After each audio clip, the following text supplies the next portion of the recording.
গৌতম বুদ্ধ পৃথিবীর ইতিহাসের এক মহান ব্যক্তি। কেউ তাকে বলে দার্শনিক, কেউ তাকে বলে ধর্মপ্রচারক। তিনি আসলে কে ছিলেন, দার্শনিক নাকি ধর্মপ্রচারক? চলুন আজকের ভিডিওতে আমরা এই প্রশ্নের উত্তর খোঁজার চেষ্টা করি।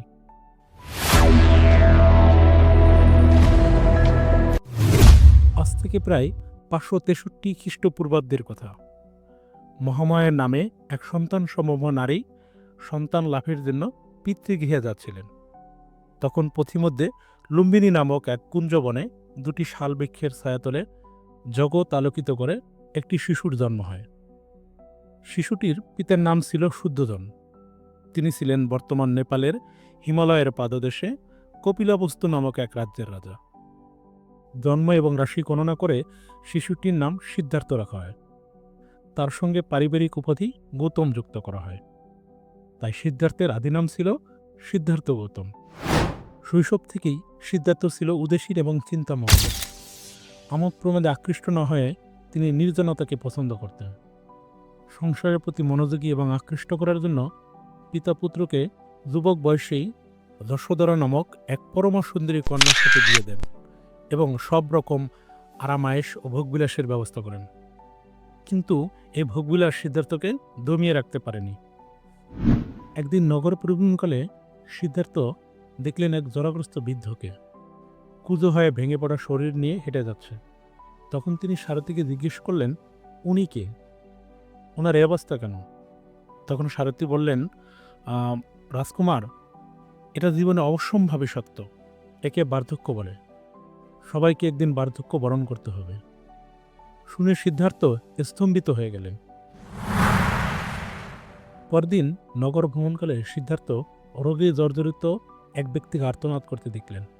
তখন তিনি এর কারণ সারথীকে জিজ্ঞেস করাতে সারথী বললেন, রাজকুমার, এর নাম ব্যাধি। রাজা থেকে ভিখারি, ধনী থেকে গরিব, সবার এ ব্যাধি হতে পারে। শুনে সিদ্ধার্থ হতবাক হয়ে গেলেন। তৃতীয় দিন শ্মশানের দিকে গমনরত একটি মৃতদেহ দেখে সিদ্ধার্থের কারণ জিজ্ঞেস করাতে সারথী বললেন, রাজকুমার, এর নাম মৃত্যু।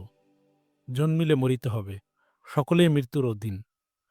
শুনে সিদ্ধার্থ আবার হতবাক হয়ে গেলেন। জগতের সত্য যে এত রূঢ় এবং নিষ্ঠুর তা তার ধারণার বাইরে ছিল। চতুর্থ দিন এক সন্ন্যাসীকে দেখে সিদ্ধার্থ আমূল বদলে গেলেন। তিনি মুক্তির পথ খুঁজে পেলেন। তিনি উপলব্ধি করলেন এ জীবন অনিত্য, দুঃখময়। সমগ্র মানবজাতিকে দুঃখ থেকে নিষ্কৃতি দেওয়ার জন্যই তিনি গৃহত্যাগের সিদ্ধান্ত নিলেন। তারপর এক জ্যোৎস্না প্লাবিত রাতে সকলের অগোচরে তিনি রাজপ্রাসাদ ত্যাগ করলেন। গৌতম মাত্র 29 বছর বয়সে গৃহত্যাগ করেন। তারপর দীর্ঘ 6 বছর তপস্যা এবং ধ্যান করার পরে তিনি এক বৈশাখী পূর্ণিমার চন্দ্রালোক উদ্বেষ্টিত রাতে বোধিজ্ঞান প্রাপ্ত হন, অর্থাৎ বুদ্ধত্ব লাভ করেন। এরপর তিনি মানবজাতিকে মুক্তির জন্য দেখালেন তার আর্ধসত্য এবং অষ্টাঙ্গিক মার্গ, যা মানুষকে দুঃখ থেকে নির্বাণ লাভের পথ দেখাবে। গৌতম বুদ্ধ কি দার্শনিক? তার আগে দার্শনিক কাকে বলে আমরা এই বিষয়টা একটু জেনে নিব। দার্শনিক হচ্ছে সেই ব্যক্তি যিনি জীবনের, জগতের জ্ঞান, বিজ্ঞান, সত্য, মিথ্যা, অস্তিত্ব, মানব চিন্তা ইত্যাদি বিষয়ের মৌলিক প্রশ্নের উত্তর খোঁজার চেষ্টা করেন যুক্তি, তর্ক এবং বিশ্লেষণের মধ্য দিয়ে। সহজভাবে যদি আমরা বলি, যিনি সত্য খোঁজার চেষ্টা করেন অথবা সত্য অনুসন্ধান করার চেষ্টা করেন, তিনিই দার্শনিক। যেমন Socrates, Plato, Aristotle, Bertrand Rasel প্রমুখ দার্শনিকগণ। এই দৃষ্টিকোণ থেকে গৌতম বুদ্ধ অবশ্যই দার্শনিক, কারণ তিনি বলেছেন, অন্ধবিশ্বাস নয়, পরীক্ষা করে দেখো, যুক্তি দিয়ে বোঝো। অন্যদিকে গৌতম বুদ্ধ মানব মনকে বিশ্লেষণ করেছেন, যা আধুনিক দর্শনের একটি বিষয়বস্তু। তিনি দুঃখ, তৃষ্ণা, চেতনা, মন, অনুভূতি ইত্যাদি বিষয়ে বিশ্লেষণ করেছেন এবং বিভিন্ন মতবাদ দিয়েছেন। দুঃখ থেকে নির্বাণ লাভই হচ্ছে গৌতম বুদ্ধের যাবতীয় দর্শনের কেন্দ্রবিন্দু। বুদ্ধ মনে করতেন জীবন মূলত দুঃখময়, অর্থাৎ সর্বম দুঃখম।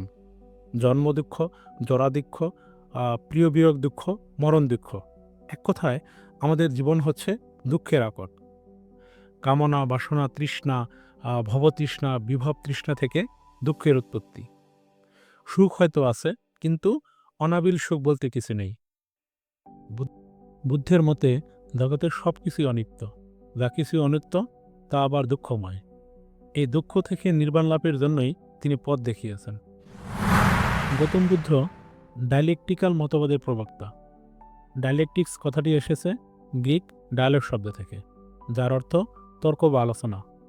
প্রাচীনকালে গ্রিক দার্শনিকরা তাদের বিরোধী পক্ষের মতের স্ববিরোধিতা আবিষ্কার করে তা যুক্তি দিয়ে খণ্ডন করতেন।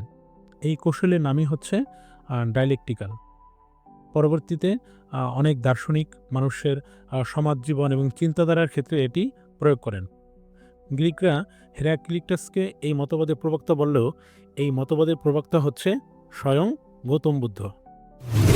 গৌতম বুদ্ধ বিভিন্ন তত্ত্ব তৈরি করেছেন, যেমন অনিত্য, অনাত্মা, যা দার্শনিকের অন্যতম প্রধান কাজ।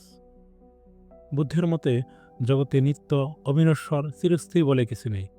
মানুষের মুক্তিদাতা মানুষ নিজেই। প্রতিটি মানুষকে তার মুক্তির জন্য নিজে চেষ্টা করতে হবে। একথা তো নিছক কোনো ধর্মপ্রচারকের কথা নয়, একথা অবশ্যই একজন দার্শনিকের মতো কথা। এই দৃষ্টিতে অবশ্যই গৌতম বুদ্ধ একজন দার্শনিক। গৌতম বুদ্ধ কি ধর্মপ্রচারক? কাদের আমরা ধর্মপ্রচারক বলি? যারা কোনো একটা ধর্মের বিশ্বাস, শিক্ষা, নীতি, আদর্শ, আচার এবং বিভিন্ন মতবাদ অন্য মানুষের কাছে পৌঁছে দেয় এবং ওই ধর্মগ্রহণে উৎসাহিত করে, তাদেরকেই আমরা ধর্মপ্রচারক হিসেবে চিনি। গৌতম বুদ্ধকে আমরা সবাই বৌদ্ধ ধর্মের প্রচারক হিসেবেই চিনি।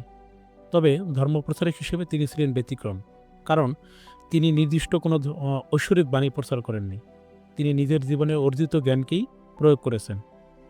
তিনি শুধু দার্শনিক কথা বলে থেমে থাকেননি, তিনি বিভিন্ন সঙ্গ তৈরি করেছেন। তিনি শিষ্যদের নিয়ে তার শিক্ষা সর্বত্র ছড়িয়ে দিয়েছেন। তিনি রাজা থেকে শুরু করে ধনী দরিদ্র সবার কাছেই তার শিক্ষা ছড়িয়ে দিয়েছেন বা ধর্ম প্রচার করেছেন। পরবর্তীতে তার শিক্ষা থেকে তৈরি হয়েছে বিশাল একটা ধর্মীয় কাঠামো, বিভিন্ন মঠ, বিভিন্ন আচার অনুষ্ঠান, বিভিন্ন নৈতিক বিধান। এই দৃষ্টিতে গৌতম বুদ্ধ নিছক একজন দার্শনিক নন, তিনি একজন ধর্মপ্রচারক। কেউ বলেন বুদ্ধ ধর্মের জন্ম দিতে চাননি, তিনি শুধু দুঃখ মুক্তির পথ দেখিয়েছেন, কিন্তু সময় এবং সমাজ তাকে একজন ধর্মপ্রচারক হিসেবে রূপান্তর করছেন। আবার অন্যরা বলেন তার শিক্ষা এতটাই গভীর ছিল যে নিছক দর্শনের সীমায় আটকে থাকেননি, তাই থেকে এই দুইয়ের মাঝামাঝি একজন ভাবা যেতে পারে। গৌতম বুদ্ধ কি দার্শনিক? হ্যাঁ, কারণ তিনি যুক্তি দিয়ে দুঃখ ব্যাখ্যা করেছেন। তিনি কি ধর্মপ্রচারক? নিঃসন্দেহে, কারণ তার শিক্ষা থেকেই গড়ে উঠেছে বিশাল একটা ধর্ম। আপনাদের কি মনে হয়, গৌতম বুদ্ধ দার্শনিক নাকি ধর্মপ্রচারক? অবশ্যই আপনাদের উত্তর কমেন্টে জানাবেন।